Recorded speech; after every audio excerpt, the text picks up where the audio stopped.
The freight sledge lurched to a stop at the supply station, its runners groaning against the packed snow. Ella Lanina Morgan gripped the wooden rail one last time before stepping down into the white emptiness of Wyoming territory. The driver, a grizzled man who hadn't spoken more than 10 words during their 3-day journey from Cheyenne, tossed her canvas bag into the snow without ceremony. "This here's Elkhorn Station," he muttered, already turning back to his team of horses. "Best of luck to you, miss." The sledge pulled away, leaving deep tracks that the falling snow began to fill almost immediately. Ella stood alone on what passed for a platform, merely a cleared patch of ground near a ramshackle building that served as both trading post and telegraph office. In her coat pocket, she clutched the letter that had brought her to this desolate place. Asterisk, Dear Miss Morgan. It had read, Asterisk, your reputation as a seamstress has reached even our remote settlement. The Northridge mining camp requires a skilled hand to outfit our growing population. Room, board, and generous wages await. A representative will meet you at Elkhorn Station on the 15th of December. Today was the 15th. The wind cut through her woolen coat like a blade, and she pulled her shawl tighter around her shoulders. The station appeared deserted save for a few horses tied at the hitching post, their backs dusted with snow. No one had come to meet her. Ella picked up her bag and made her way toward the trading post. The wooden steps creaked under her weight, and she noticed how the men lounging on the covered porch fell silent at her approach. She was used to such reactions. At nearly 6 feet tall, she towered over most women and stood eye to eye with many men. Her height had always made her conspicuous, but here in this rough country, she felt the weight of their stares even more keenly. Inside, the trading post was dim and smoky. A pot-bellied stove glowed in the corner, surrounded by a handful of men warming their hands. Behind the counter, a thin man with spectacles peered at her with curiosity. "Help you, miss?" "I'm looking for someone from the Northridge mining camp," Ella said, setting her bag on the floor. "I was told someone would meet me here today." The clerk scratched his head. "Northridge, nobody's come down from there in near a week. Roads are getting bad with all this snow." A knot formed in Ella's stomach. "But I have a letter from a Mr. James Hartwell. He promised—" "Hartwell." One of the men by the stove turned around, his face weathered and suspicious. "Jim Hartwell pulled out of Northridge 2 weeks back. Went to California. Heard tell. Mine played out." The words hit Ella like a physical blow. She gripped the edge of the counter to steady herself. All her money had gone to the passage here. She had given up her position at the dress shop in Philadelphia, sold her few possessions, all on the promise of this opportunity. Is there other work to be had?" she asked, fighting to keep her voice steady. "Perhaps someone else needs a seamstress." The men exchanged glances, and she caught the meaning in their looks. A woman alone, especially one as tall and distinctive as she, would find few respectable opportunities in a place like this. "There's Mrs. Dalton in town," the clerk offered, though his tone suggested little hope. "She takes in washing and mending. Might be she could use help." Ella nodded, gathering her dignity around her like armor. "How far to town?" 3 miles north. But miss, this storm's fixing to get worse. You'd best wait it out here. Can't have you freezing on the road." She glanced around the dirty, smoke-filled room, at the men who continued to stare at her with expressions ranging from curiosity to something less benign. The thought of spending the night here, even if they had lodging, made her skin crawl. "I'll take my chances with the storm," she said, lifting her bag. Outside, the wind had picked up, driving snow in horizontal sheets across the empty landscape. The road north was barely visible, marked only by a gap in the timber line. Ella squared her shoulders and began walking. She had not gone half a mile when the futility of her situation became clear. The snow was knee-deep in places, and her boots, fine for Philadelphia streets, were woefully inadequate here. Her skirts, heavy with moisture, dragged at her with every step. The bag, containing everything she owned in the world, grew heavier by the minute. Still, she pressed on. What choice did she have? Behind lay only humiliation and the leering faces of strangers. Ahead, at least, lay the possibility of finding work, of salvaging something from this disaster. The storm intensified. Soon she could barely see 10 feet in any direction. The road disappeared entirely, and she found herself stumbling through drifts, guided only by the dark shapes of pine trees on either side. Her face burned with cold, and she could no longer feel her fingers despite her gloves. Asterisk. This is how I die. She thought with a strange detachment. Asterisk. Frozen in a Wyoming blizzard because I was fool enough to trust a stranger's promise. She stumbled, fell, struggled back to her feet. The bag slipped from her numb fingers, and she spent precious minutes digging it out of a drift. When she looked up, she had lost all sense of direction. Trees loomed on all sides, dark and identical in the swirling white. Panic clawed at her throat. She had survived too much to die like this, survived her parents' deaths, survived the cruel tongues of those who mocked her height, survived the grinding poverty of seamstress work in the city. She would not let this wilderness claim her. "Help!" she called out, though she knew it was useless.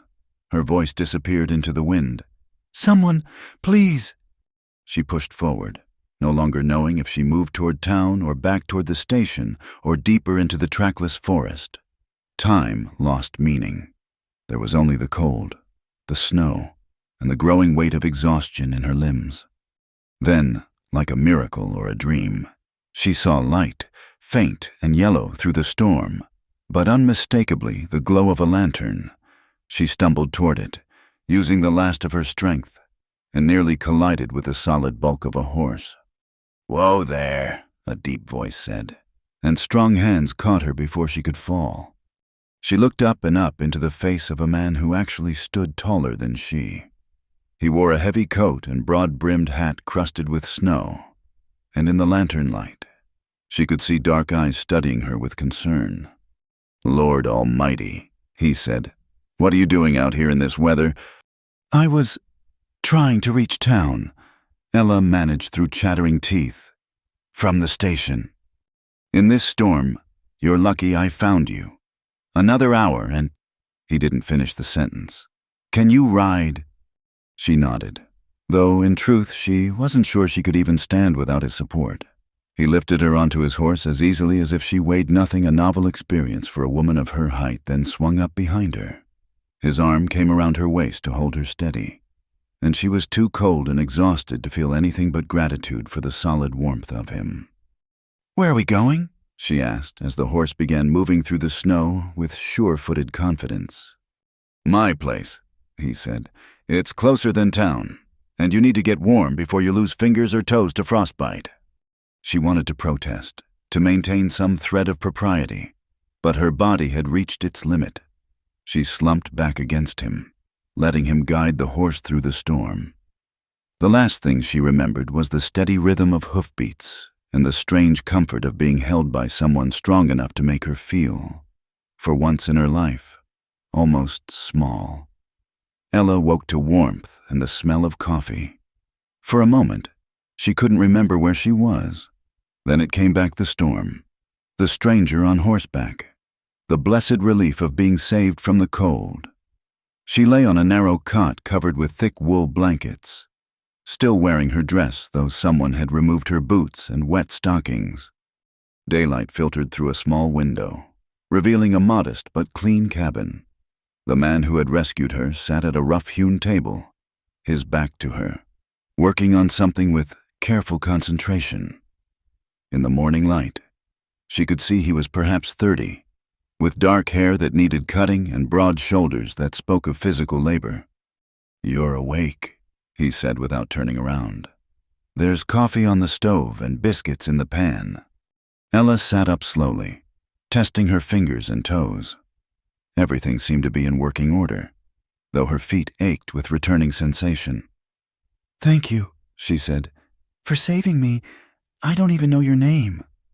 "Silas Boone," He turned then, and she saw his face properly for the first time, weathered but not unkind, with deep-set eyes and a jawline shadowed with stubble.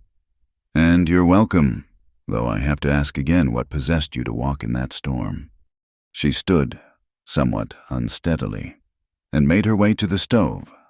The coffee was strong and bitter, but it warmed her from the inside out. "I had arranged employment at the Northridge mining camp, but when I arrived at the station, I learned the man who hired me had left for California." "Hartwell," Silas said with a nod. "Heard about that. He left a lot of folks in the lurch when that vein played out." "So I discovered." Ella wrapped her hands around the tin cup, drawing comfort from its heat. "The clerk at the station mentioned a Mrs. Dalton in town who might need help with washing and mending."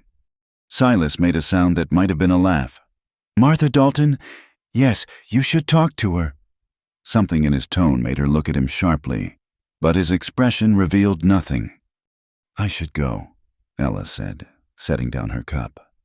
"I've imposed on your hospitality enough, and I need to secure employment before—" "Roads are still snowed in," Silas interrupted.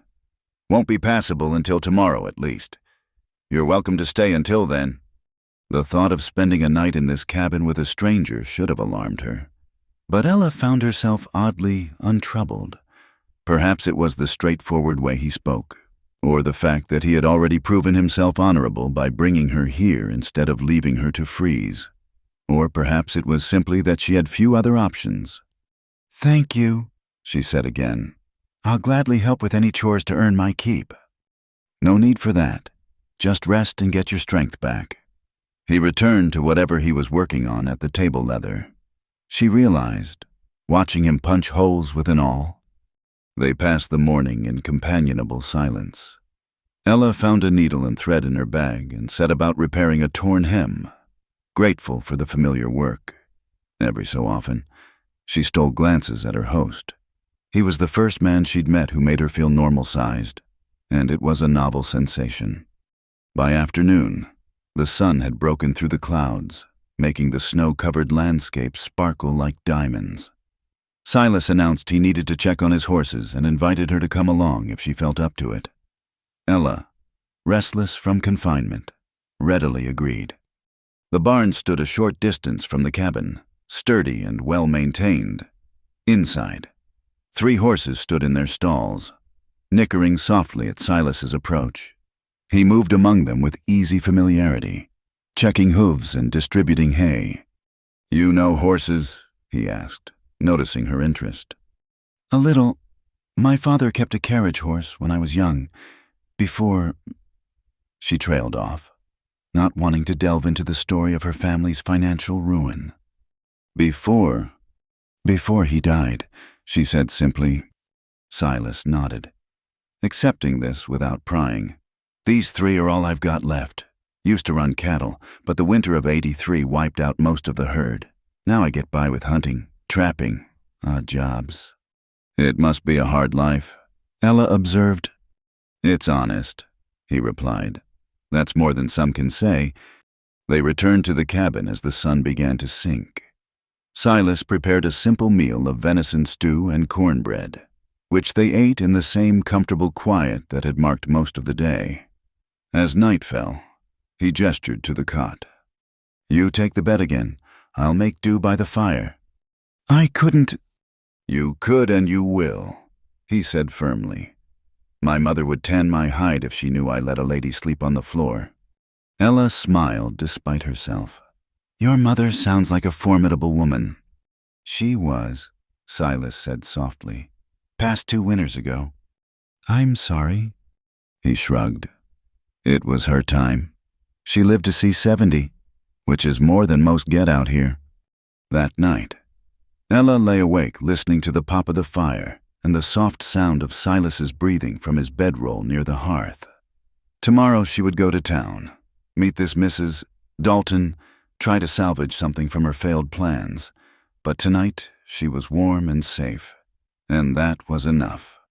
Morning came too soon. The roads, as Silas had predicted, were clear enough for travel. He saddled his horse while Ella gathered her belonging, trying not to think about how empty the cabin would feel when she left. "I'll take you to town," he said, helping her mount. "Save you the walk." The ride took less than an hour, the horse picking its way carefully through the snow.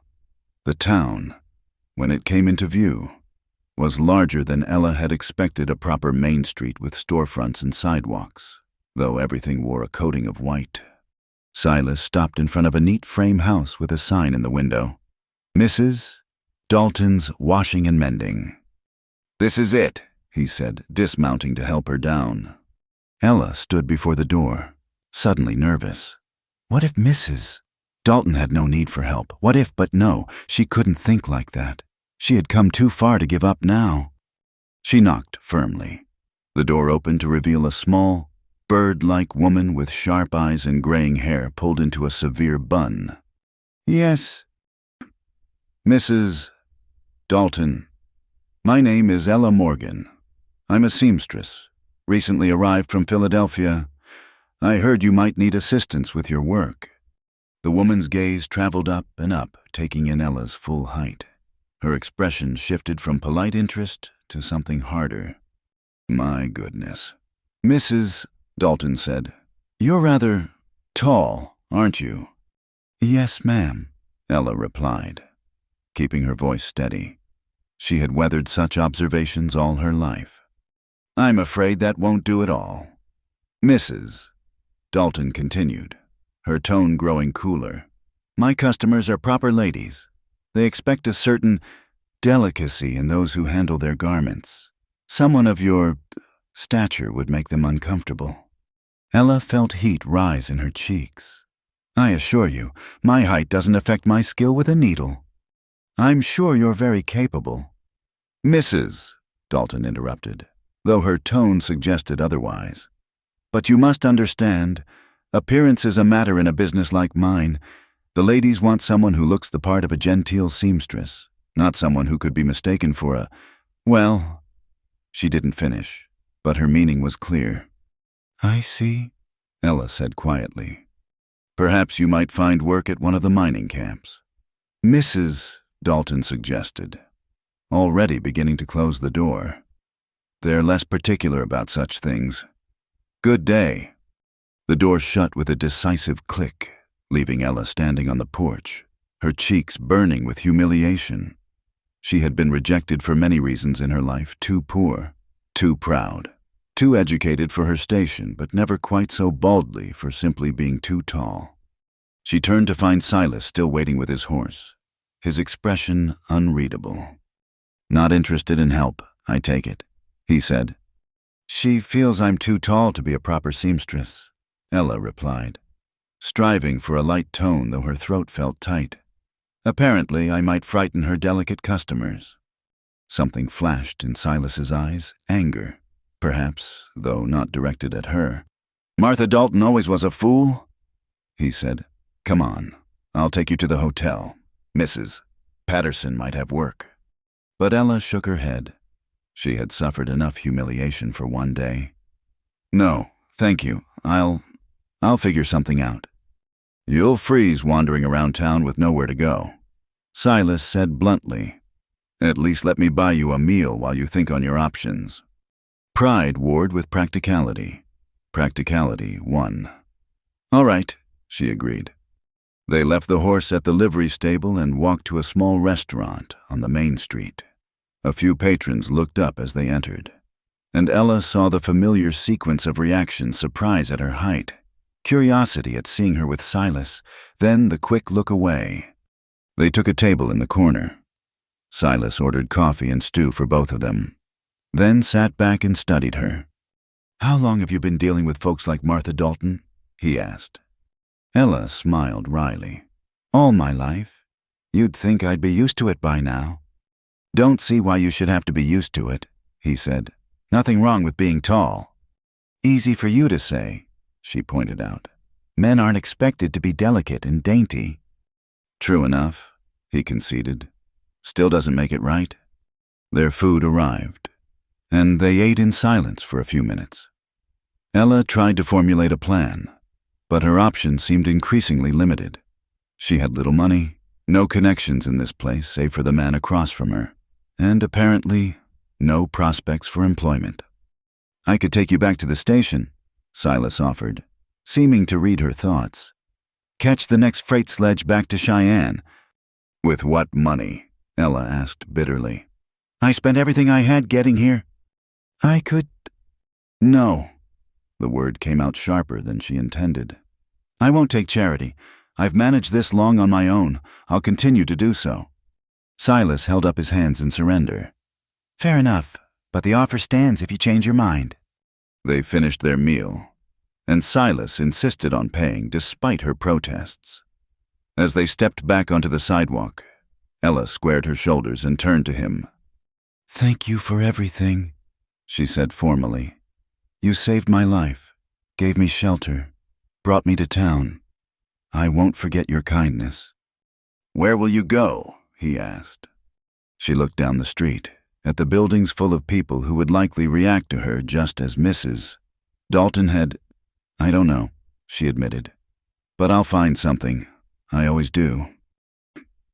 Silas seemed about to say something more, then thought better of it. He touched the brim of his hat. "Good luck to you, Miss Morgan." He walked away, leaving her standing alone on the sidewalk. Ella watched him go, fighting an unexpected urge to call him back. But what would be the point? He had his life, and she had to find hers, even if she had no idea where to start looking. The sun was high overhead, making the snow gleam blindingly white. Somewhere in this town, there had to be someone who needed a seamstress badly enough to overlook her unconventional height. She just had to find them. With no other choice, Ella picked up her bag and began walking down the main street, her head held high despite the curious stares that followed her progress. She had survived worse than this. She would survive again. The afternoon wore on with crushing disappointment. Every establishment Ella entered, the general store, the boarding house, even the saloon where she swallowed her pride to inquire about mending work, turned her away with variations of the same theme. Too tall, too imposing, not quite right for what they needed. By the time the sun began its descent toward the mountains, her feet ached and her spirits had sunk lower than the temperature. She found herself at the edge of town, looking out at the white expanse that stretched toward the timber line. Dark clouds gathered on the horizon, promising another storm. The few coins in her pocket wouldn't buy her a night's lodging, and she couldn't bear the thought of begging for charity from people who had already rejected her. "You planning to walk into another blizzard?" She turned to find Silas Boone behind her, leading his horse. He must have been in town all day, though she hadn't seen him since their parting at noon. "Mr. Boone," she said, trying to inject some lightness into her voice. "Are you following me?" "Had business at the blacksmith," he replied, but his eyes told her he'd been keeping track of her movements. "No luck finding work." She shook her head, not trusting herself to speak without revealing her desperation. "Storm's coming in," he observed, studying the darkening sky. "Be here within the hour, I'd say." "I'm aware," Ella said stiffly. "Where are you planning to shelter?" She lifted her chin. "I'll manage." "Like you managed last night." His tone was mild, but the words stung. "Pride's a fine thing, Miss Morgan, but it makes a cold bedfellow when you're freezing to death." "What would you have me do?" she burst out, her composure finally cracking. "I've tried every respectable establishment in town. None of them want a giantess handling their delicate goods. Should I beg on the street, set myself up as a spectacle for people to gawk at?" "You could come back to the cabin," he said quietly. She stared at him. "I couldn't possibly." "Why not?" He shifted his weight, looking uncomfortable but determined. "I've got space, and you need shelter. No point in you freezing when there's a perfectly good roof sitting empty." "People would talk," Ella pointed out. "A woman staying alone with a man." "People talk anyway," Silas interrupted. "Besides, who's going to know I'm 3 miles from town, and I don't get many visitors in winter." The wind picked up, driving ice crystals against her face. Ella shivered, pulling her inadequate shawl tighter. Every practical bone in her body told her to accept his offer, but propriety held her back. "I can't pay you," she said. "Didn't ask you to." "Then why?" She searched his face, trying to understand. "You don't know me. I'm nothing to you but a stranger you pulled from a snowbank." Silas was quiet for a long moment, his gaze fixed on the approaching storm. When he spoke, his voice was thoughtful. "Maybe because I know what it's like to not fit where people think you should. Maybe because my mother would haunt me if I left a woman to freeze for the sake of what's proper. Or maybe—" He looked at her then, and something in his expression made her breath catch. "Maybe I just think it's a waste for someone to die of pride when there's another option."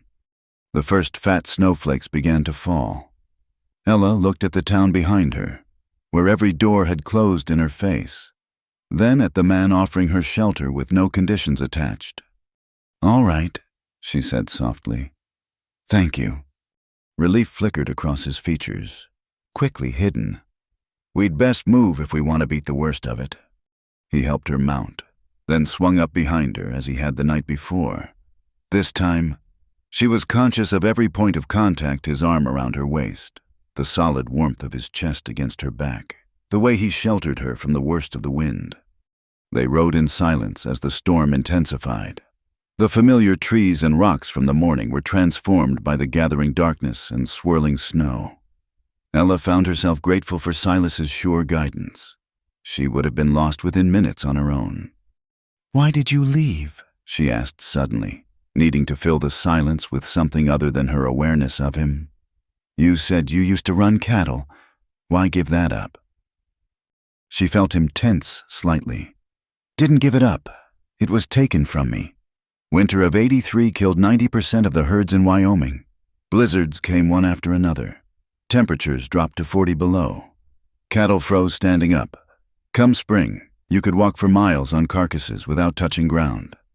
Ella shuddered at the image. "I'm sorry." "Wasn't just me. Ruined a lot of folks. Big ranchers survived because they had reserves. Small operations like mine." He shrugged. "I sold what was left, kept the cabin and enough land to run a few horses. Could have stuck around town, I suppose. Worked for wages at one of the big spreads." "But you didn't." "No." His arm tightened slightly around her as the horse navigated a drift. "Found I preferred my own company to most folks. Present company accepted," he added, and she could hear a smile in his voice. The cabin appeared through the snow like a haven. Silas saw to the horse while Ella hurried inside and stirred the banked fire back to life. By the time he joined her, she had coffee heating and had located ingredients for a simple meal. "You don't have to cook," he said, shaking snow from his coat. "I need to do something," Ella replied. "I can't just take your hospitality and give nothing in return." He seemed to understand that this was important to her and didn't argue further. They worked together in the small space, Ella preparing biscuits while Silas fried salt pork. It felt strangely domestic, as if they'd been sharing this cabin for years instead of days. Over dinner, the conversation flowed more easily than it had before. Perhaps it was the intimacy of being storm-bound, or perhaps they were simply growing comfortable with each other. Silas told her about learning to trap from an old mountain man, about the beauty of the high country in summer, about the wolf pack that denned near his favorite hunting grounds. "Do they bother you?" Ella asked. "The wolves." "We have an understanding." He said, "I don't trouble them. They don't trouble me. Saw the mother once, up close. Magnificent creature. Golden eyes that looked right through you. Weren't you frightened?" "Respectful," he corrected. "Fear's what gets you killed out here. Respect keeps you alive." Ella found herself telling him about Philadelphia, about the cramped boarding house where she'd lived, about the endless hours bent over fine seams in poor light. She even told him about Charles, the merchant's son who'd courted her until his mother made clear that her son wouldn't be marrying a woman who towered over him like a circus oddity. "His loss," Silas said simply. "That's kind of you to say." "It's the truth." He leaned back in his chair, studying her across the table. Man who can't appreciate a woman because she's tall isn't much of a man. Heat rose in her cheeks, and she busied herself clearing the dishes. Outside, the storm howled with increasing fury. The windows rattled in their frames, and snow hissed against the walls like thrown sand. Going to be a bad one, Silas observed. Might be stuck here a few days. The prospect should have alarmed her. Instead, Ella felt an odd sense of relief. A few more days before she had to face the world and its rejections. A few more days in this warm cabin with a man who looked at her height as simply a fact, not a flaw. I'll try not to be too much trouble, she said. You're no trouble. He rose and added wood to the fire. Truth is, it's nice having someone to talk to. Gets quiet out here in winter. They settled by the fire, Ella with her mending and Silas with a piece of harness he was repairing. The storm raged outside, but inside was warmth and light and companionable silence. May I ask you something? Ella ventured after a while. Go ahead. Why did you really come back to town today? Your business with the blacksmith couldn't have taken all afternoon. He was quiet so long she thought he wouldn't answer. Then, wanted to make sure you were all right. Figured Martha Dalton would show her true colors, and I know how this town can be to outsiders. So you waited. Seemed the right thing to do. He focused intently on the leather in his hands. My mother used to say that the measure of a man wasn't in how he treated his equals, but in how he treated those who needed help. Couldn't just ride away not knowing if you'd found shelter. Ella felt a tightness in her throat. When was the last time someone had showed her such consideration without expecting anything in return? Your mother raised a good man, she said softly. He glanced up at her, and their eyes met across the fire. Something passed between them in that look. Some acknowledgement of connection that went beyond mere kindness to a stranger. The wind howled louder, and the cabin creaked under the assault. But inside, the fire crackled cheerfully, and two people who had been alone found themselves, for the moment at least, no longer solitary. Thank you, Ella said, for coming back, for offering shelter, for... She gestured helplessly. Everything. You're welcome, he replied simply. Now stop thanking me and finish that shirt. Torn seam's been bothering me for weeks. She smiled and bent back to her work, feeling more at home in this simple cabin than she had in months. Outside, the blizzard raged on, sealing them away from the world and its harsh judgments. For now, that was exactly what she needed. The cabin was small but well built, its log walls chinked tight against the wind. As Ella's eyes adjusted to being indoors again, she took in details she'd missed during her first stay. Hand-carved wooden pegs held coats and gear. Shelves displayed a modest collection of books alongside tins of food.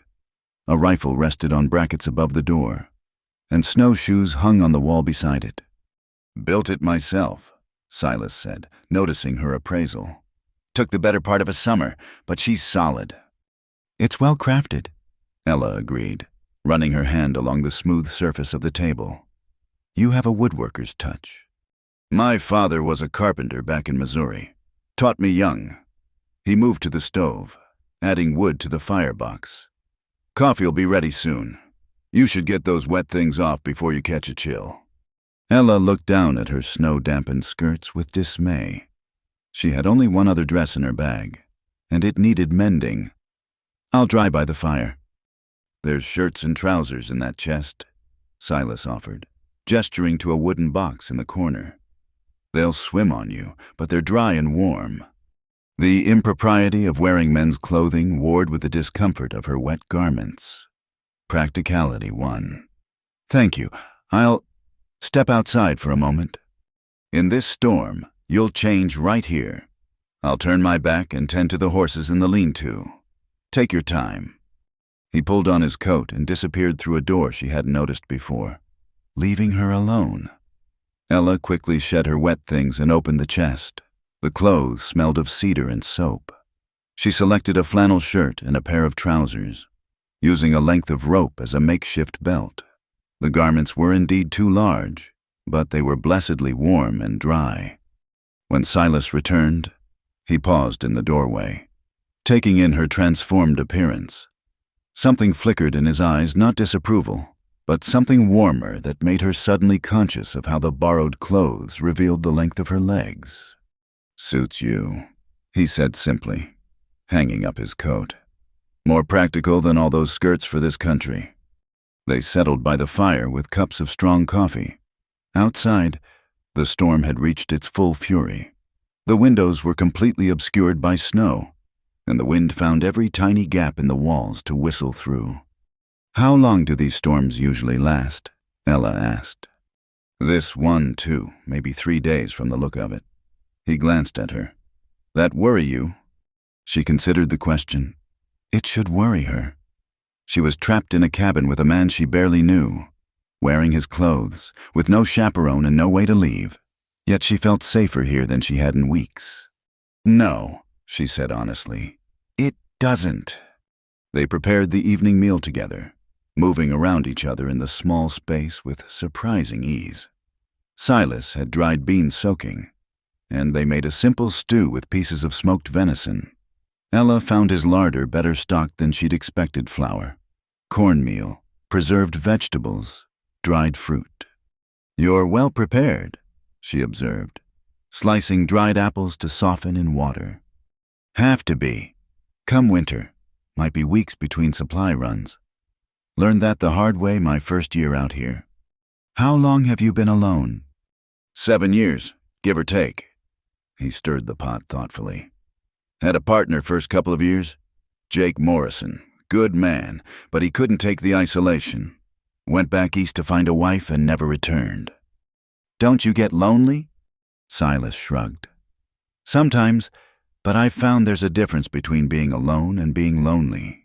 Out here, with the mountains and the sky and the seasons, I don't feel alone. In town, surrounded by people who look at me like I'm some wild creature they don't quite trust, that's when I feel lonely." Ella understood perfectly. "I've felt that way in crowded rooms my whole life. Always too tall, too awkward, too something." "Nothing awkward about you," he said, and there was a quiet certainty in his voice that made her throat tight. After supper, they returned to their places by the fire.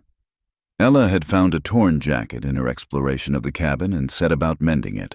The storm rattled the shutters and sent drafts swirling across the floor, but the circle of firelight held the cold at bay. "You weren't frightened," Silas observed after a while. "Last night, when I brought you here, most women would have been terrified, alone with a stranger." Ella considered her answer carefully. "I've learned to read people out of necessity. You can tell a lot about a man by how he handles his horse, how he speaks when he thinks no one's paying attention. You were gentle with your animal despite the storm. You could have left me at the station, but you came looking. A man planning harm doesn't go to such trouble. Still, it was trusting of you. Perhaps, or perhaps I was just too cold to care." She smiled to soften the words. "But I wasn't wrong. Was I? You've been nothing but honorable." "My mother's influence again," he said with a slight smile. "She had strong opinions about how men should conduct themselves. Used to say that strength without kindness was just brutality dressed up nice." "She sounds like she was a remarkable woman." "She was—" His expression grew distant. "Came out here with my father in '49 during the first gold rush. He died of fever when I was 10. She could have gone back east, but she stayed. Ran a boarding house in Denver until she'd saved enough to buy a little land, raised me and my sister on her own." "You have a sister?" "Had consumption, took her 5 winters back." He poked at the fire, sending sparks spiraling up the chimney. "After Ma died, I couldn't stay in Denver. Too many ghosts. This place was far enough away to start fresh." The wind howled louder, and somewhere outside, a tree branch cracked under the weight of snow. Ella shivered despite the warmth of the fire. "Storm's getting worse," Silas noted. "We should bank the fire soon, conserve wood. It'll get cold tonight." They prepared for sleep with the careful courtesy of strangers sharing close quarters. Silas insisted Ella take the bed again, brushing aside her protests with the same quiet firmness as before. She watched him arrange his bedroll by the fire, noting how he positioned himself between her and the door, protective even in this. "Silas?" she called softly as he banked the coals. "Yes. I'm glad it was you who found me in the storm." In the dim light, she saw him pause. "So am I," he said quietly, then settled into his blankets. Ella lay awake listening to the storm. The cabin creaked and groaned under the assault, but the walls held firm. In the darkness, she could hear Silas's steady breathing and the occasional pop from the dying fire. She thought about the strangeness of her situation. 3 days ago, she'd been on a freight sledge, full of hope for a new position. Now she was lying in a stranger's bed, wearing his clothes, with no prospects and nowhere to go when the storm cleared. Yet, somehow, she felt more at peace than she had in months. Perhaps it was the isolation, the way the storm had cut them off from the world and its expectations. Here, she wasn't the too tall seamstress who didn't fit anyone's idea of proper femininity. She was just Ella, and he was just Silas, and they were two people riding out a blizzard together. Sometime in the night, she woke to intense cold. The fire had died to mere embers, and her breath clouded in the air. She could hear Silas shifting restlessly in his blankets, and realized he must be freezing on the floor. "Silas," she whispered. "Go back to sleep," came his voice through the darkness. "I'm fine." "You're not fine. I can hear your teeth chattering from here." "I've slept through worse." Ella sat up, decision made.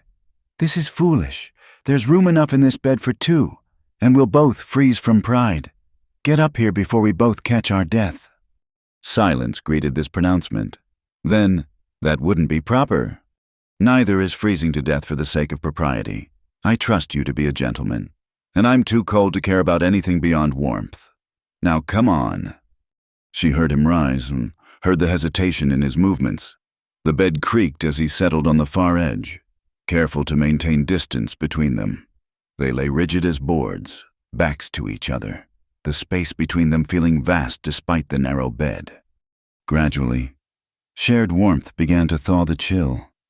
Ella felt her muscles relax, felt sleep creeping back. Just before she drifted off, she heard Silas whisper, "Thank you." "For what?" she murmured, already half asleep. "For trusting me." She wanted to tell him that trust came easier than it should with him, that something about his quiet strength made her feel safe in a way she hadn't felt since her father died. But sleep claimed her before she could form the words. Outside, the blizzard raged on, burying the cabin in drifts that would take days to clear. But inside, 2 souls who had been adrift found shelter not just from the storm, but from the loneliness that had marked their days. It was a small beginning, fragile as frost on a window, but it was enough for now. Morning came slowly, gray light filtering through frost-covered windows. Ella woke to find herself alone in the bed, the space beside her still warm. She could hear Silas moving quietly about the cabin, the scrape of the coffee pot, the careful placement of wood in the stove. She dressed quickly in her borrowed clothes and emerged to find him laying out breakfast biscuits from last night warmed on the stove, dried fruit soaked until plump, and strips of bacon sizzling in the pan. "Morning," he said without turning around. "Coffee's ready." She poured herself a cup, wrapping her hands around its warmth. "The storm." "Still going strong. Drifts are up to the windows on the north side." He glanced at her, then away. "Sleep well?" "Yes," she said simply. There seemed no point in pretending about the night's arrangement. They had shared warmth for survival, nothing more. Yet she couldn't deny she had slept better than she had in weeks, feeling safe despite the circumstances. They ate breakfast in companionable silence. Then Silas announced he needed to check on the horses. Ella insisted on helping, despite his protests about the weather, bundled in one of his old coats that hung to her knees. She followed him through the covered walkway to the lean-to. The horses nickered softly at their approach, While Silas forked hay into their stalls, Ella found a brush and began grooming the nearest animal, a gentle bay mare who leaned into her touch. "You do know horses," Silas observed, watching her work. "My father taught me. He said you could judge a person's character by how they treated animals." She ran the brush along the mare's flank. "What's her name?" "Belle. She was my mother's horse." He moved to the next stall. "That's Chester, and the black is Midnight. Not very creative names. I know." "They're good names. Honest ones." Ella smiled as Belle nuzzled her shoulder. "She's sweet-tempered." "Like her previous owner." He was quiet a moment. "Ma would have liked you." The simple statement hung in the cold air between them. Ella focused on her brushing, unsure how to respond to such an offering of connection. They worked in silence until the horses were tended, then struggled back through the wind to the cabin. Snow had drifted against the door, and it took both of them to force it open. Inside, they shed their snow-crusted outer clothes and gravitated toward the stove. As Ella held her hands out to the warmth, Silas accidentally brushed against her wrist while reaching for the coffee pot. She jerked back instinctively, and he froze. "I'm sorry," he said quickly. "I didn't mean—" "No, I'm sorry." Ella wrapped her arms around herself, embarrassment heating her cheeks. "It's not you. I just—" She trailed off, unable to explain the reflexive flinch. How could she tell him about the too familiar hands of employers, the grasping fingers of men who thought a tall woman must be desperate for attention? The bruising grip of Charles when she told him she wouldn't shrink herself to fit his mother's expectations. Silas studied her face, and she saw understanding dawn in his eyes. "Someone hurt you?" he said quietly. Not a question. Ella nodded, not trusting her voice. "Recently." "No, well, not physically, not recently." She sank into a chair, suddenly exhausted by the weight of memory. "There was a man in Philadelphia, Charles Whitman, a merchant's son. He courted me for months, said he didn't care about my height, said he loved my strength." She laughed bitterly, until his mother made clear her disapproval. Then suddenly, my height was an embarrassment. My independence was unwomanly. My refusal to apologize for existing was prideful.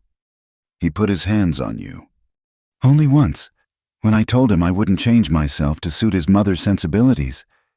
He grabbed my wrists, tried to make me see reason. He said—" She looked down at her hands. "I pulled free and left, never saw him again.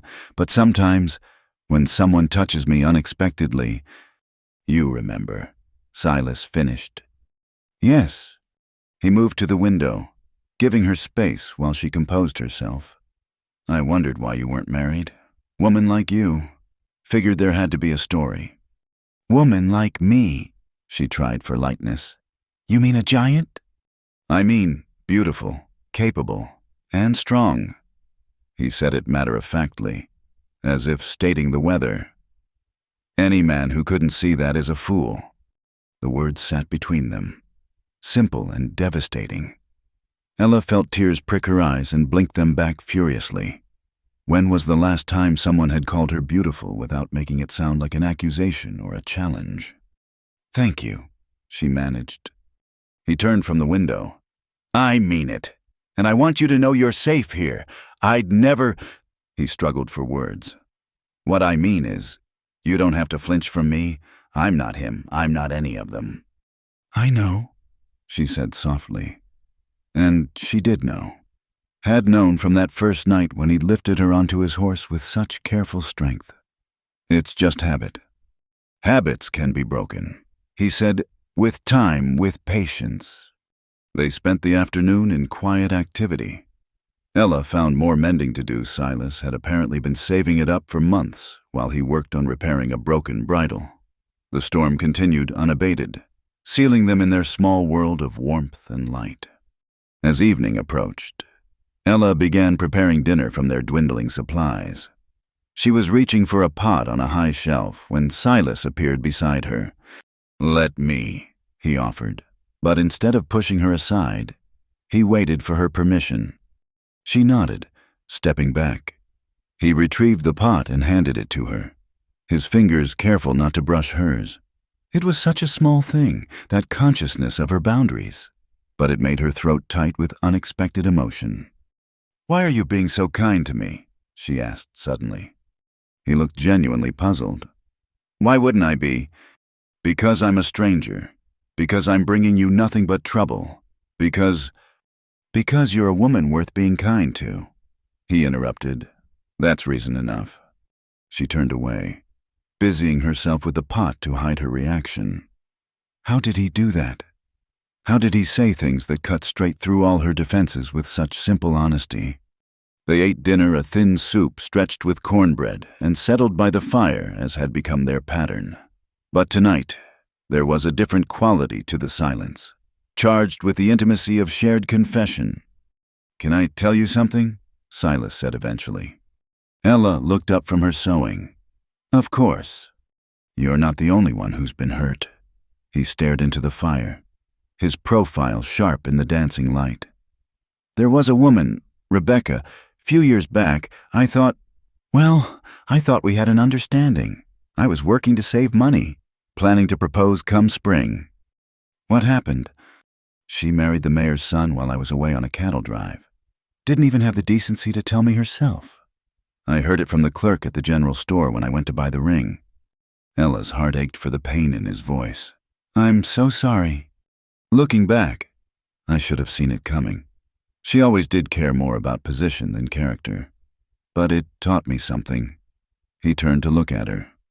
Taught me that the heart's a stubborn thing. You can tell it someone's wrong for you, but it doesn't always listen. Takes getting burned to learn the difference between what glitters and what's gold. And now I know better. Now I know that real worth isn't in how someone fits society's expectations. It's in how they handle themselves when everything goes wrong. It's in kindness when it would be easier to be cruel. It's in strength that doesn't need to make others feel small. He was looking at her intently as he spoke, and Ella felt heat rise in her cheeks that had nothing to do with the fire. "Silas?" "I'm not expecting anything," he said quickly. "I just wanted you to know that I understand. About trust, about how hard it is to lower your guard when you've been hurt. And I want you to know that with me. You can take all the time you need. I'm not going anywhere." The wind howled outside, but inside the cabin felt suddenly too warm, too small, too full of possibilities she wasn't ready to examine. Ella bent her head to her sewing, using the familiar motion to steady herself. "Thank you," she said quietly, "for understanding."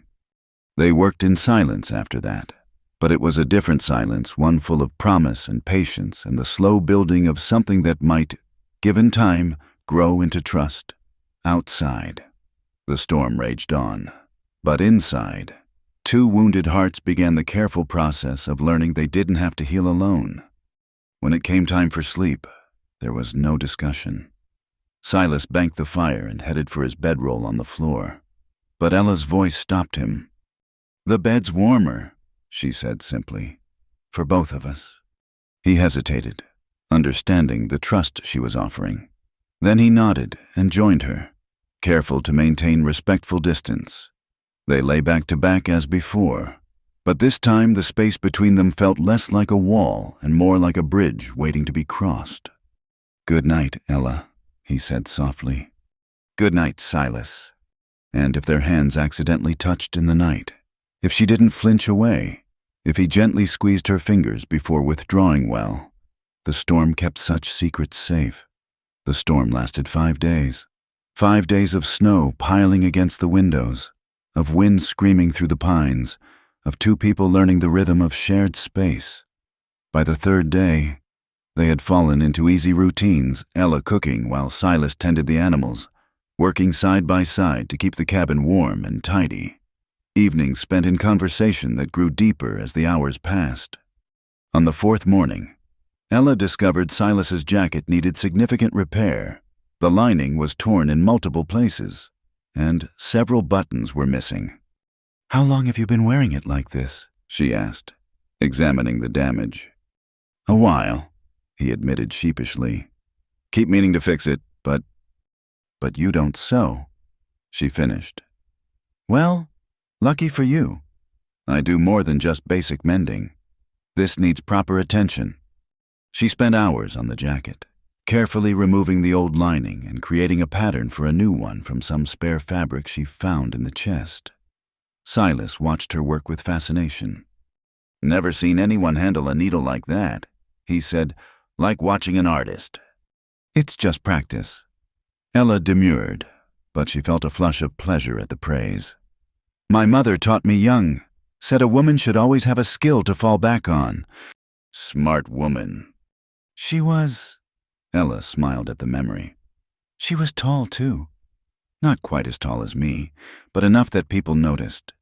She used to say God made her tall so she could look life square in the eye. I like that, Silas said, looking life square in the eye. Takes courage. They were sitting closer together now. Ella in the chair by the window for the best light. Silas on a stool nearby, ostensibly working on leather repairs, but mostly watching her nimble fingers. Tell me about the ranch, she said, before the big die-up. His face softened with memory. It wasn't much by territory standards. Maybe 300 head, good grazing land by the river. I had 2 hands working for me, old Tom Rivers and a young kid named Billy. Good men, both of them. What happened to them? Tom went back to Texas after we lost the herd.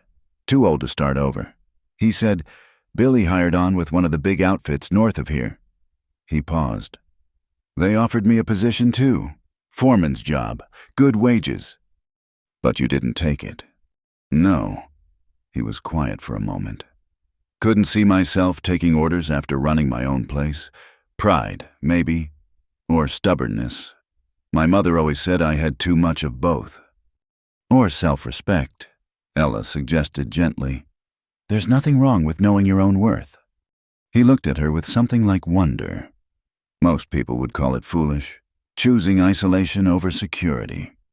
Most people choose cages because they're safe, she replied, threading her needle with steady hands. That doesn't make them right. On the 5th day, she finished the jacket. The new lining was sturdy and warm, all tears mended. Buttons replaced with ones she'd carved from antler horns Silas had saved. Try it on, she urged. He slipped into the jacket, and it fit perfectly. The repairs were invisible unless you knew where to look, and the new lining gave it structure it had lost through years of hardware. It's better than when I bought it, he said, running his hands over the fabric. How can I repay you? You already have, Ella said simply. Food, shelter, kindness, that's payment enough. No, he said firmly. This is skilled work. You should be paid for skilled work. They argued about it gently, neither willing to give ground. Until finally Silas said, Then teach me to sew. That can be your payment passing on the knowledge. Ella laughed, delighted by the solution. You want to learn to sew? Why not? It's practical. And it would give us something to do if we're snowed in again. So she taught him. They started with simple things, sewing on buttons, basic stitches. His large hands were surprisingly deft once he got the hang of it, though he pricked his fingers repeatedly and cursed under his breath when he thought she couldn't hear. You're not bad at this, she said on the afternoon of the 5th day, watching him complete a reasonably straight seam. I have a good teacher, he replied, then looked up at her with an expression that made her breath catch. A very good teacher. The moment stretched between them, full of unspoken possibility. Then the wind, which had been gradually dying throughout the day, suddenly stopped entirely. The silence was so complete it felt like the world had paused. Storm's over, Silas said unnecessarily. Yes, Ella agreed, though neither of them moved. They both knew what this meant. The roads would be clear enough for travel in a day or two. She would need to make decisions about her future. This interlude, this strange and precious time outside the world, was coming to an end. That evening, their last before the world intruded again, Silas made a special effort with dinner. He'd been saving a small ham, and Ella made biscuits and gravy to go with it. They even opened a jar of preserved peaches for dessert. "Feels like a celebration," Ella commented. "Or a farewell dinner," Silas said quietly. The words hung between them. They'd been carefully avoiding the subject of what came next, but now it couldn't be ignored. "I suppose I should go back to town," Ella said slowly. "Try again. Maybe someone will need help after the storm." "You could stay." The words came out in a rush, as if he'd been holding them back and they'd finally broken free. Ella's hand stilled on her fork. "Stay," she repeated. Not like that," he said quickly, color rising in his face. "I mean, there's the Albertson place, about 2 miles east. They left last fall, couldn't make the payments. Cabin's still sound. Just need some work. You could set up there, take in sewing from town. I could help you get established." Ella's heart was racing. "Why would you do that?" "Because you deserve better than begging for work from people too small-minded to see your worth," he said fiercely. "Because you're the first person in 3 years who's made this place feel less empty. Because—" He stopped, running his hand through his hair in frustration. "Because I'm selfish enough to want you nearby." "Silas, I know it's too soon. I know you barely know me. I know you've been hurt and have no reason to trust another man's word. But I'm asking you to think about it. Just think about it." Ella stood abruptly, needing space to breathe. She walked to the window, now clear of frost for the first time in days.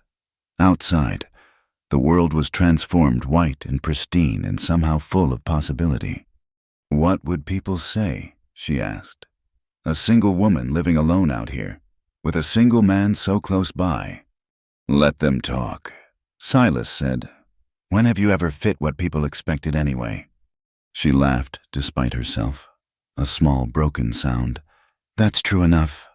He came to stand beside her, careful not to touch. "I'm not asking for anything you're not ready to give.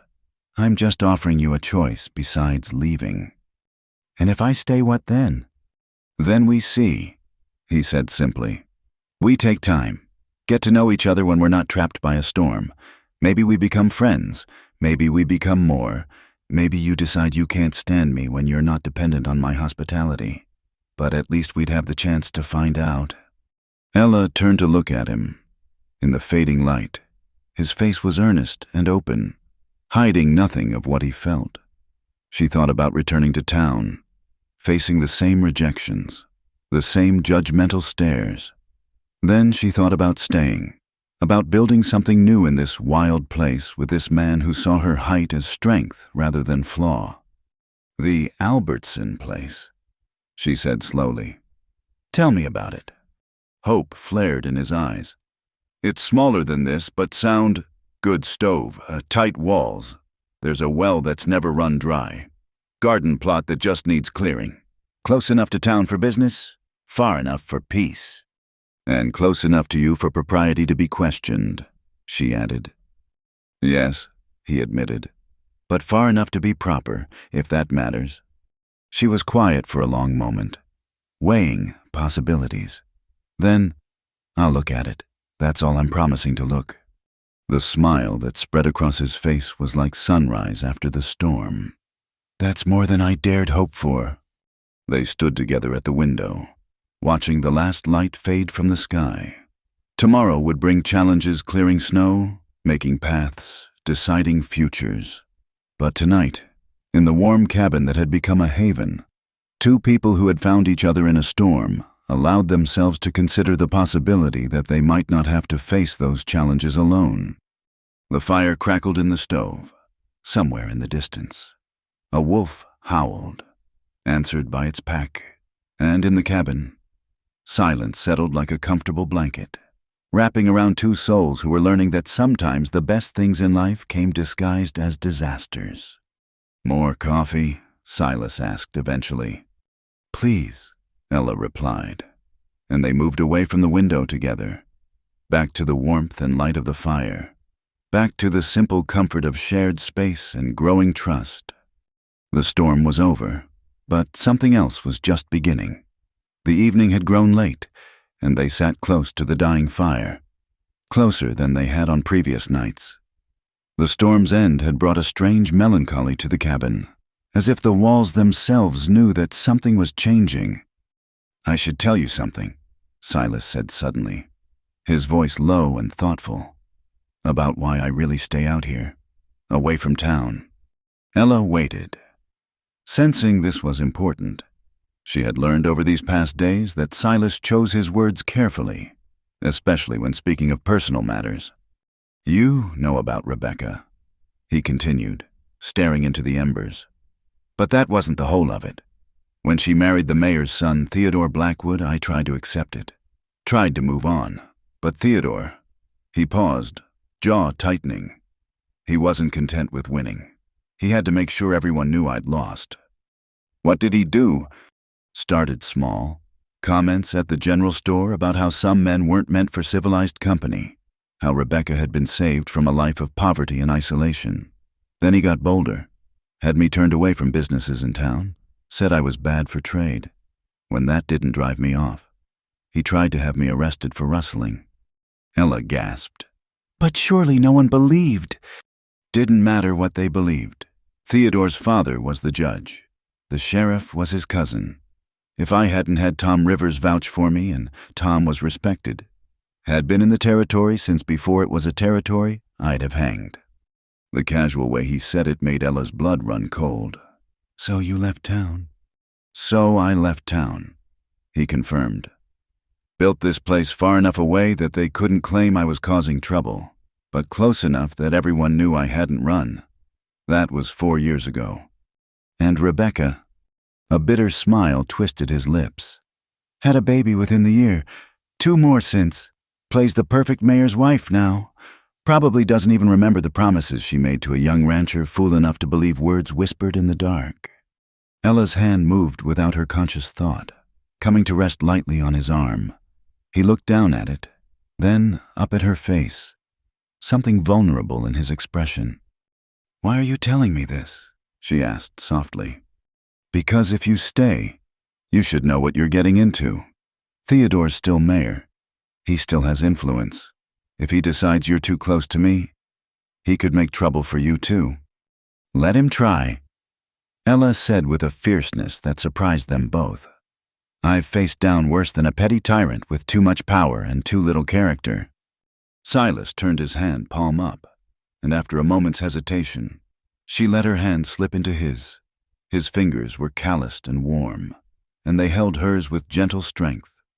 "You reminded me of something these past days," he said, "something I'd almost forgotten." "What's that?" "That isolation doesn't have to mean loneliness, that there are still people in this world worth taking risks for." His thumb traced a light pattern on her palm. "I built these walls to keep the world out, but somewhere along the way, they started feeling more like a prison than a protection. And now I'm thinking maybe it's time to open a window or two." They sat in silence, hands linked, watching the fire die to glowing coals. It was such a simple touch, but for 2 people who had armored themselves against hurt, it felt momentous. "I need to tell you something too," Ella said eventually, "about why I really came west." Silas squeezed her hand encouragingly but didn't speak. "After that ended, I stayed in Philadelphia for another year. Kept working at the dress shop. Kept my head down. Tried to disappear into the routine of it. But people talk. The story grew in the telling until I was the ungrateful spinster who had refused to compromise, who thought herself too good for a merchant's son." "Fools," Silas muttered. "Perhaps. But when even the other seamstresses started treating me like I had some contagious disease of pride, I knew I had to leave. The advertisement for the position at Northridge seemed like providence, a chance to start over where no one knew my history." She laughed bitterly. "And look how that turned out." "It brought you here," Silas pointed out quietly. She looked at him then, really looked at him. The firelight cast shadows on his face, highlighting the strong bones, the kind eyes, the mouth that so rarely smiled but meant it when it did. "Yes," She agreed. It brought me here. He lifted their joined hands and pressed his lips lightly to her knuckles, a gesture so unexpected and tender that tears sprang to her eyes. Ella, he said, and her name on his lips was like a prayer. I know we've only known each other a handful of days. I know it's too soon for promises or declarations, but I need you to know you've changed something in me, made me remember why I fought so hard to keep this land in the first place. It wasn't just stubbornness or pride. It was because I believed someday I'd have something worth sharing it with. Silas? I'm not asking for anything, he said quickly. Just wanted you to know, in case it helps you decide about staying. Ella turned more fully toward him, their knees touching now. Can I tell you something? He nodded. That first night, when you found me in the storm, I thought I was going to die. And the strangest thing was, I wasn't even that upset about it. I was so tired of fighting, of trying to make myself fit into spaces too small for me. I thought maybe it would be a relief to just stop. His hand tightened on hers, but he let her continue. Then you appeared out of the snow like something from a fairy tale. This man who had to look up at me. She smiled through her tears. Do you know how rare that is? Not just the height, but the way you looked at me, like I was someone worth saving. You are, he said fiercely. You're worth more than... She placed her free hand over his mouth, silencing him. Let me finish. These past days, I've felt more myself than I have in years. Not because you made me feel small or delicate or any of those things I'm supposed to want, but because you made me feel like being exactly who I am was enough, more than enough. She removed her hand from his mouth, and he caught it. So now he held both her hands in his. It is enough, he said. You're enough. You're more than enough. You're too tall, she finished with a watery laugh. Perfect, he corrected. You're perfect. And then, as if drawn by some force stronger than propriety or caution, they were leaning toward each other. The kiss, when it came, was gentle and questioning, a soft press of lips that asked permission rather than demanded response. Ella had been kissed before Charles had been free with his affections when he thought he was winning her. But this was different. This was Silas asking if she wanted this too, ready to pull back at the slightest sign of reluctance. She didn't pull back. Instead, she freed one hand to cup his jaw, feeling the slight roughness of stubble, the warmth of skin. The kiss deepened, became something more than a question, became an answer, a promise, a beginning. When they finally parted, both were breathing unsteadily. Silas rested his forehead against hers. His eyes closed. Stay, he whispered. Not just near me. With me. I know it's too soon. I know I have no right to ask, but... Yes, she said simply. His eyes flew open. Yes. Not yet, she clarified, though she was smiling. You were right the first time. We need time. We need to know each other without a storm forcing us together. But yes, I'll stay. I'll take the Albertson cabin. I'll build a life here, and we'll see what grows between us when we have the luxury of choice. The joy on his face was almost too bright to look at. He pulled her into his arms, and she went willingly, laying her head on his shoulder. They fit together perfectly. Two tall people who had spent their lives feeling too big for the world, finding in each other a space exactly the right size. I'll court you properly, he promised. Flowers and Sunday visits and all of it. You don't have to. I want to. You deserve to be courted. You deserve everything I can give you and more. They held each other as the fire died completely, leaving only darkness and warmth and possibility. Outside, the wind had stilled entirely, and stars began to appear between the breaking clouds. Tomorrow would bring challenges. There would be tongues wagging in town. Theodore Blackwood's potential interference, the hard work of building a new life in an unforgiving land. But tonight, two hearts that had been frozen in self-protection began to thaw, and that was miracle enough. We should sleep, Ella said eventually. though she made no move to leave his arms. "We should," Silas agreed, equally reluctant to move.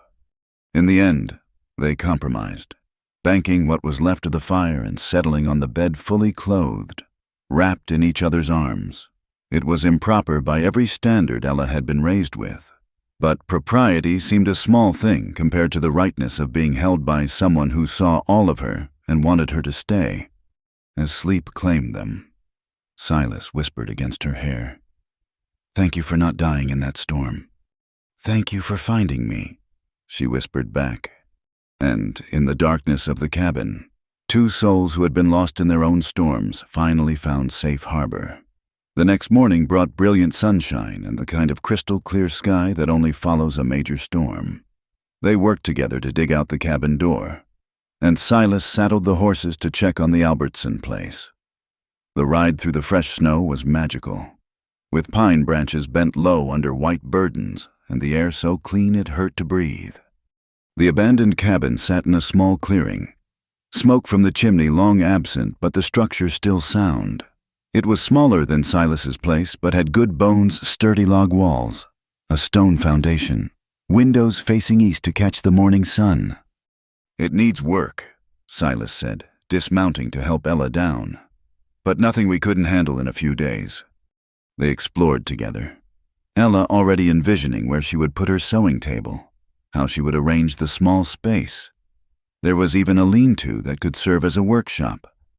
"I could make this work," she said, running her hand along the smooth log walls.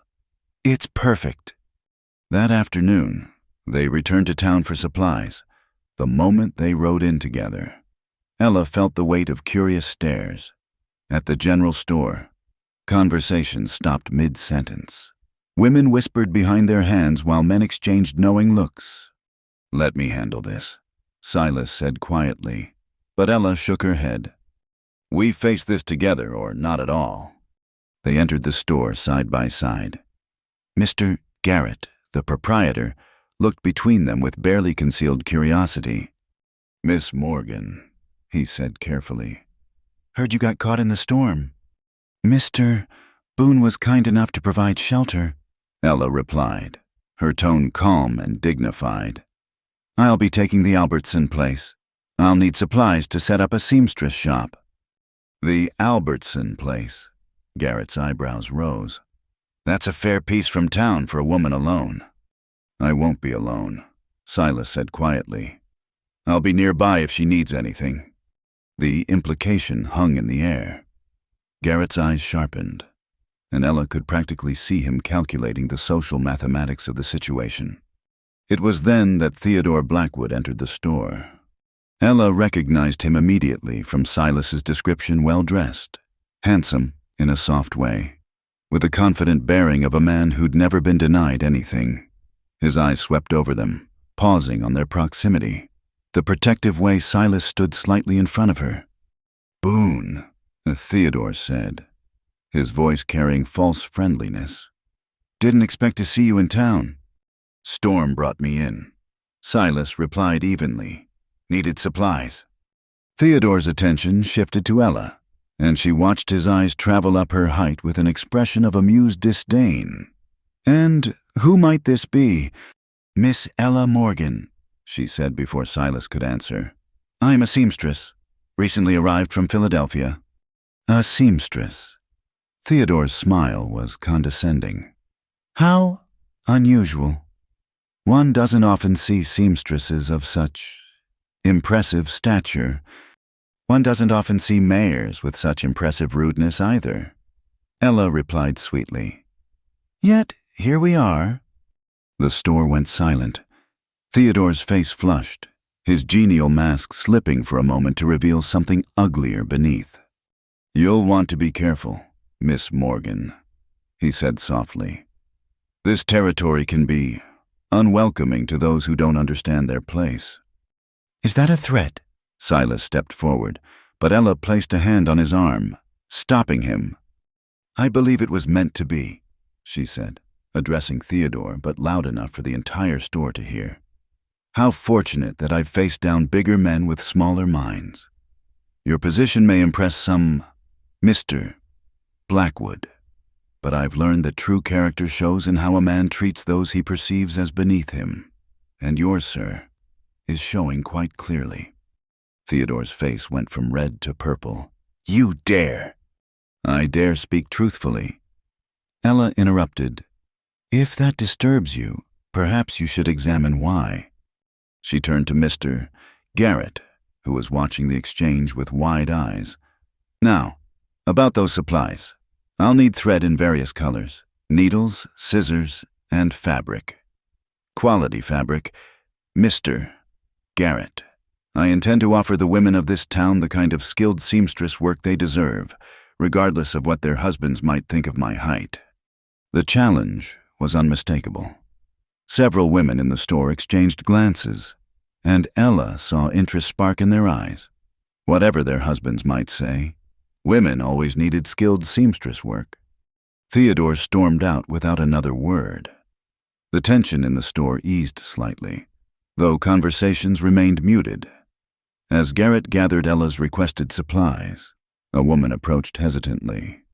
"Miss Morgan, I'm Sarah Jennings. I have a dress that needs altering for my daughter's wedding. Mrs. Dalton said she was too busy." "I'd be happy to look at it," Ella said warmly, "though I won't be properly set up for a few days." "Oh, the wedding's not for 3 weeks," Mrs. Jennings assured her. "I could bring it by when you're settled." By the time they left the store, Ella had 3 potential customers and the promise of more to come.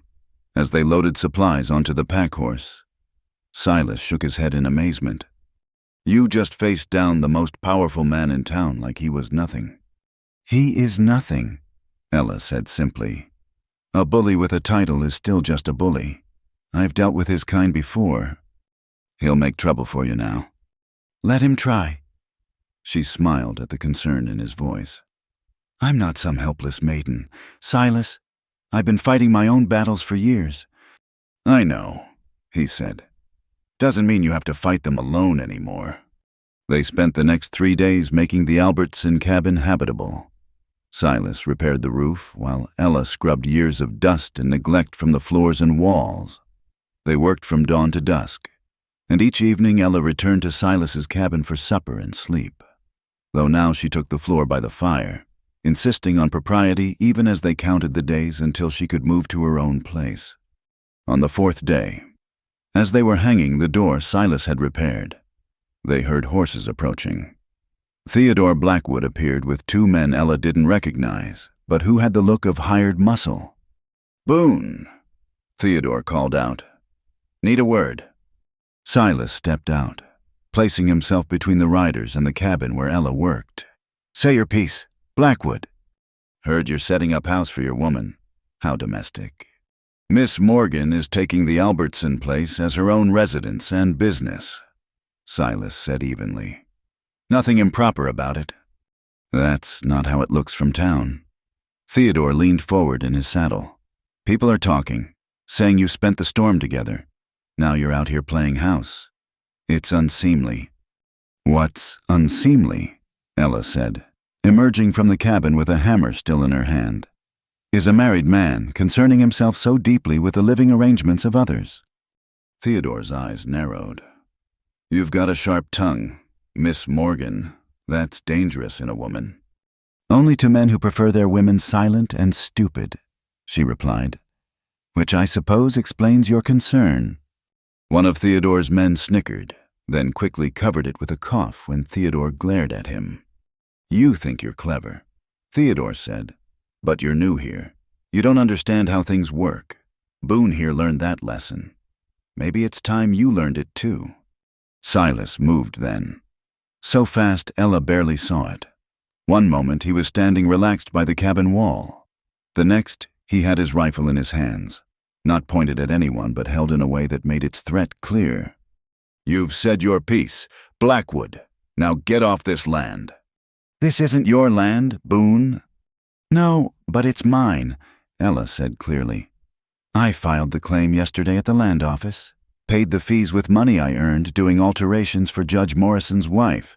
Lovely woman. We had quite a chat about the importance of property rights. So you're trespassing. Mr. Blackwood, I suggest you leave before I decide to press charges." Theodore's face went through several expressions before settling on cold fury. "This isn't over." "Yes," Ella said firmly. "It is. You had your chance to intimidate me, and you failed.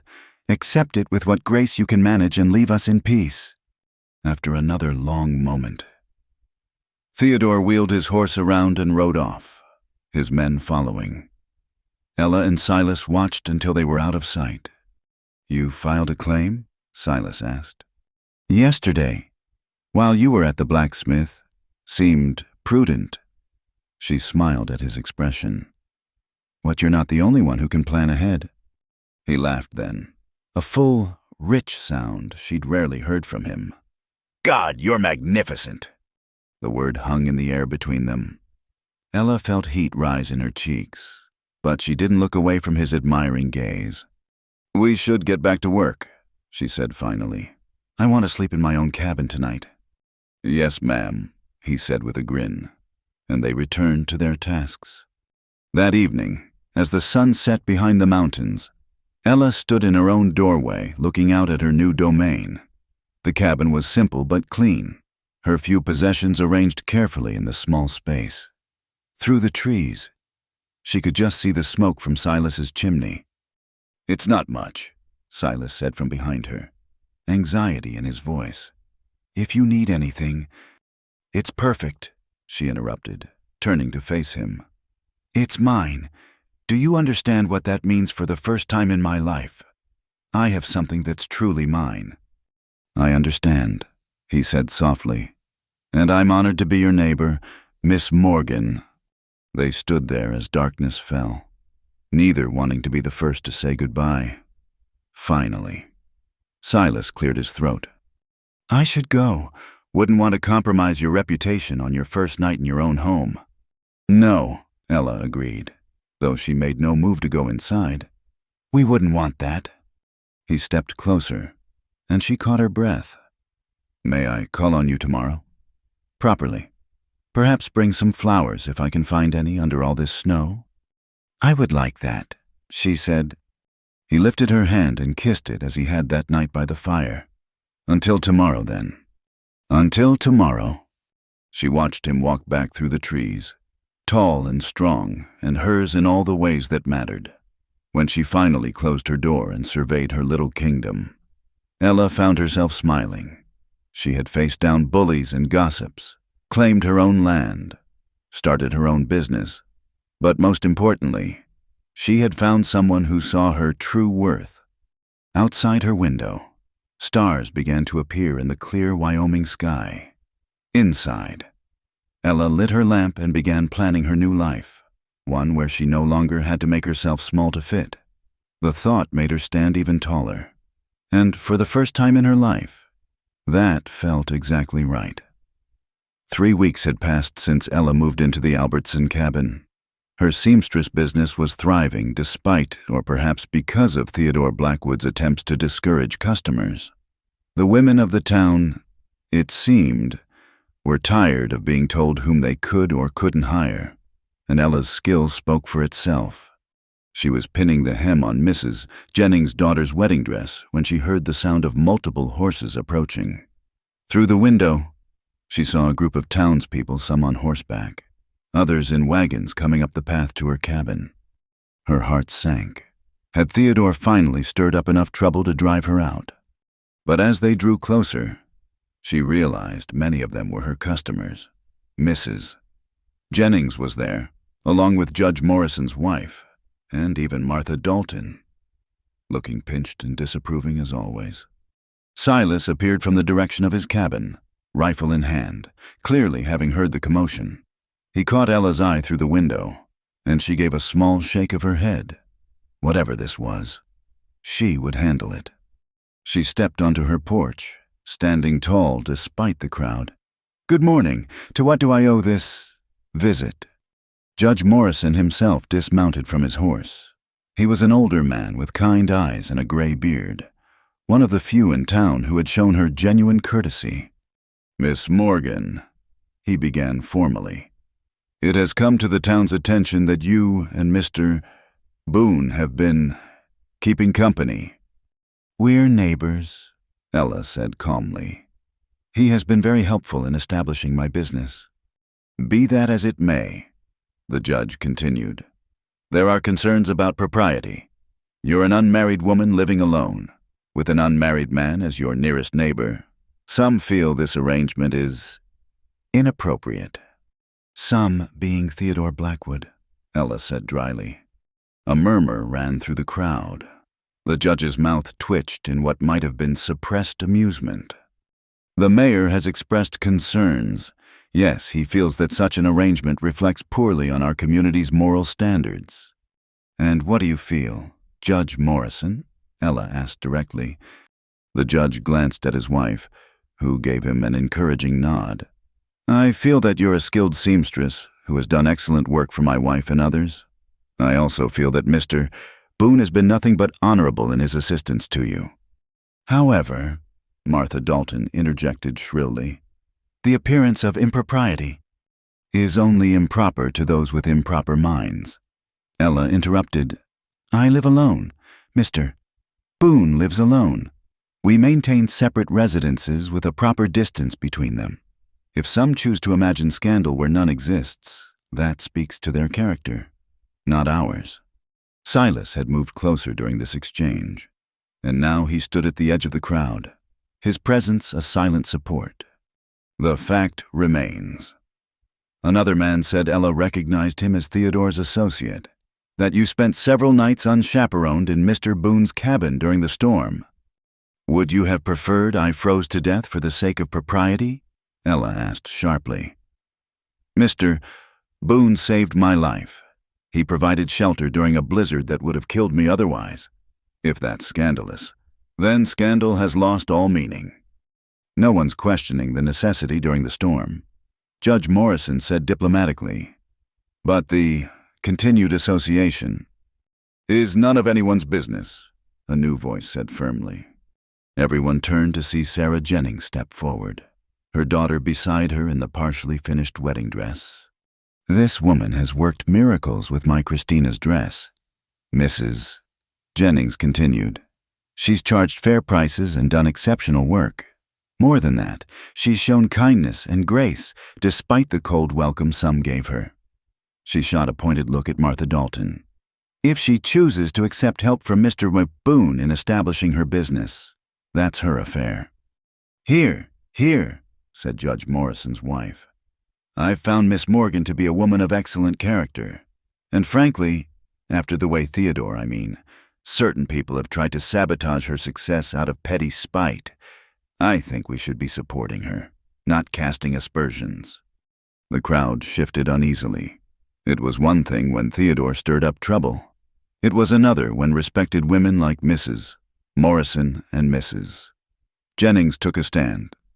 "Perhaps," Judge Morrison said carefully, "we could reach a compromise. To satisfy those concerned with propriety, Miss Morgan could take on a companion, a respectable woman to share the cabin." "I can't afford," Ella began. "I have a proposal," Mrs. Jennings interrupted. "My sister's daughter, Mary, just lost her position at the hotel in Cheyenne. She needs work and lodging. She could assist Miss Morgan with the sewing business and provide appropriate chaperoning." Ella's mind raced. A companion would eat into her profits, but it might also mean more hands for the growing business, and it would silence the gossips. "I would need to meet her first," Ella said slowly, "but I'm amenable to the idea." "Excellent," Judge Morrison said with a visible relief. "That should satisfy everyone's concerns." "Not everyone's," Martha Dalton muttered, but she was largely ignored. As the crowd began to disperse, Ella noticed Theodore Blackwood sitting on his horse at the back, his face dark with displeasure. He'd clearly orchestrated this confrontation, expecting it to go differently. Their eyes met across the distance, and Ella straightened to her full height, letting him see that she wouldn't be intimidated. After a long moment, he wheeled his horse around and rode away. The remaining townspeople departed with varying degrees of friendliness. Several women approached to discuss future sewing needs, and Ella found herself with more orders than she could handle alone. Perhaps an assistant wouldn't be such a bad idea after all. When everyone had gone, Silas approached the porch where Ella stood. "You handled that well," he said quietly. "I had help," she replied, still moved by Mrs. Jennings's and Mrs. Morrison's support. "It seems I'm not as alone here as I thought." "You're not alone at all," Silas said, his meaning clear in his eyes. They stood there for a moment, the morning sun warming the clearing despite the snow still clinging to the shadows. "A companion," Silas said thoughtfully. "That'll put a damper on my courting plans." Ella smiled. "Only if you were planning improper courting." "Nothing improper about my intentions," he said seriously. "I plan to court you right and proper. Ella Morgan. Flowers when I can find them. Sunday visits in your parlor with your companion playing chaperone. The whole traditional dance." "And if I said I don't need all that?" Ella asked softly. "If I said I already know my heart?" Silas stepped closer, though still maintaining a respectful distance in case anyone was watching from the trees. "Then I'd say you deserve it anyway. You deserve to be courted like the lady you are, not rushed into anything because of gossip or pressure." "Even if the lady in question is impatient," she teased. "Especially then," he said with a smile. "Good things are worth waiting for. And you, Ella Morgan, are worth everything." A sound from the cabin reminded them that Christina Jennings was still inside, waiting for her fitting to be completed. "I should get back to work," Ella said reluctantly. "And I should check my trap lines." Silas agreed. "But Ella, don't let them change you. Not Theodore, not the gossips, not anyone. The woman who stood on that porch just now, facing down the whole town with her head high, that's the woman I'm falling in love with." He touched the brim of his hat and walked away before she could respond, leaving her standing on the porch with her heart racing and her cheeks warm despite the cold air. "Miss Morgan," Christina called from inside.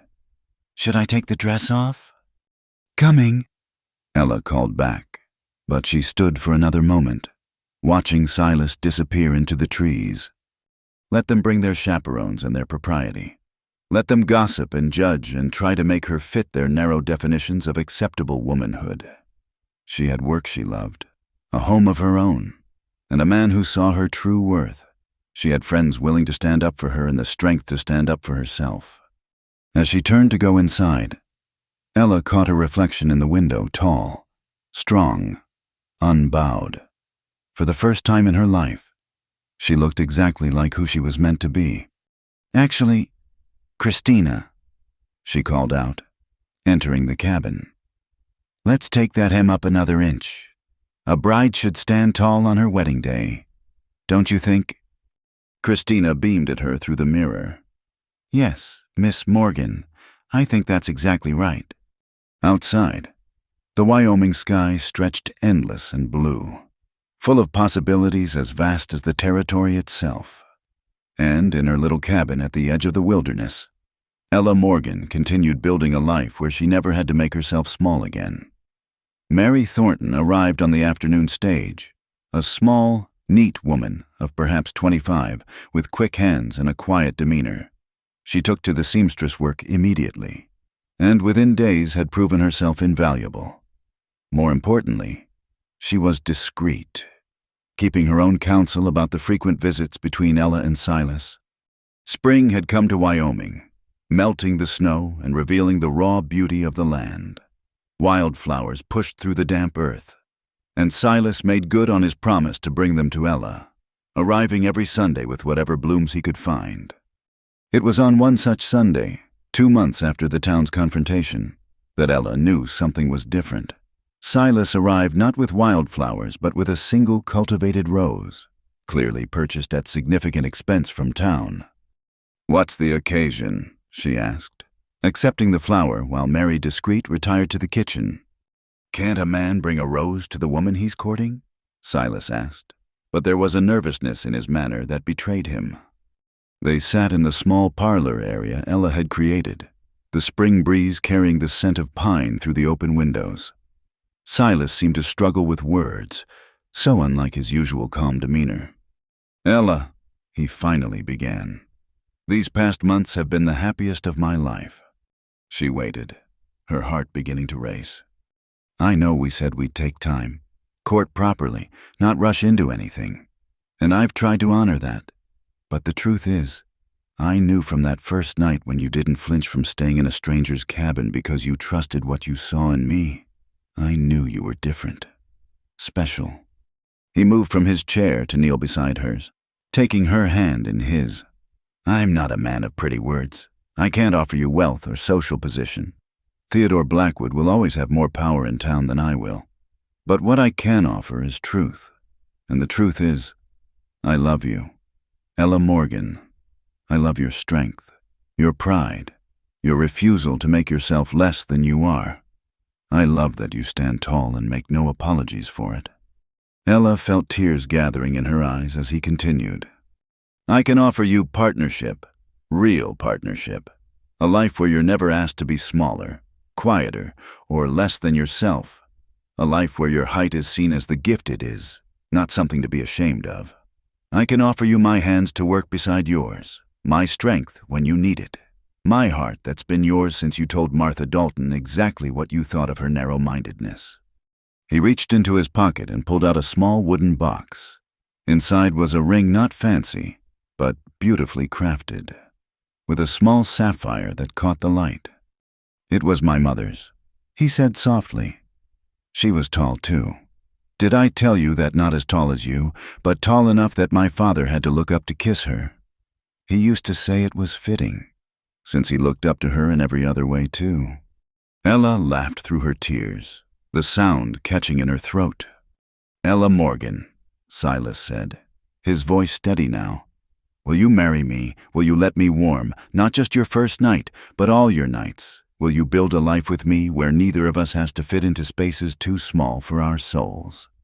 Ella slipped from her chair to kneel with him, so they were eye to eye on the floor of her little cabin. "Yes," she said simply. "Yes to all of it. Yes to you, Silas Boone." He kissed her then, there on the floor in the spring sunlight, and it was a kiss that promised forever.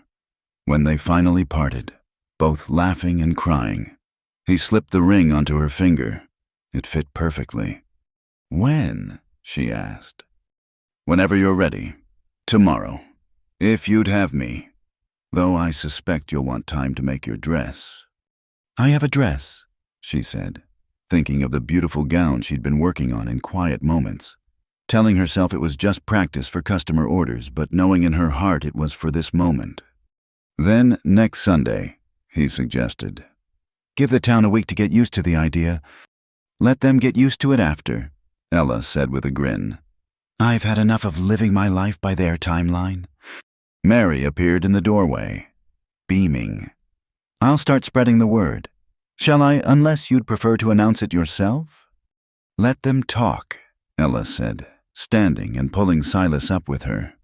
"They're going to anyway." The wedding took place the following Sunday in the meadow between their cabins. Judge Morrison officiated. Mrs. Jennings stood as witness, and half the town turned out, some to celebrate, others out of curiosity to see what dress the seamstress had made for herself. Ella had outdone herself. The dress was elegant in its simplicity, designed to emphasize rather than hide her height. The silk fell in clean lines that made her look like a goddess from ancient stories, tall and proud and utterly magnificent. Theodore Blackwood was notably absent, but his wife Rebecca was there, standing at the back, her face unreadable as she watched the man she'd discarded pledge himself to a woman who would never ask him to be less than he was. "Do you, Silas, take this woman to be your lawfully wedded wife?" Judge Morrison asked. "I do," Silas said, his voice carrying clearly across the meadow. "Today and always." "Do you, Ella, take this man to be your lawfully wedded husband?" "I do," Ella replied, standing straight and tall, meeting Silas's eyes with joy. "With my whole heart. Then, by the power vested in me by Wyoming territory, I pronounce you husband and wife." Silas had to reach up slightly to kiss his bride, and the gesture, so simple, so perfect, brought tears to more than one eye in the gathering. The reception was held in the larger of the two cabins, Silas's, which would now be their home, while Ella's became dedicated to her growing business. As the afternoon wore on and the guests began to leave, Silas found Ella standing on their porch, watching the sunset paint the mountains gold. "No regrets?" he asked, wrapping his arms around her from behind. "None," she said, leaning back against him. "You?" "Only that it took a blizzard to bring you to me." She turned in his arms to face him. "I've been thinking about that night, when you found me in the snow." "What about it?" "You said, 'Let me warm your first night.' At the time, I thought you meant, well, what anyone would think. But you didn't, did you?" Silas smiled, tucking a strand of hair behind her ear. "I meant let me be the first person to make you feel warm when you'd been cold so long. The first to offer shelter without asking you to shrink yourself to fit through the door. The first to see you exactly as you are and want you to stay that way."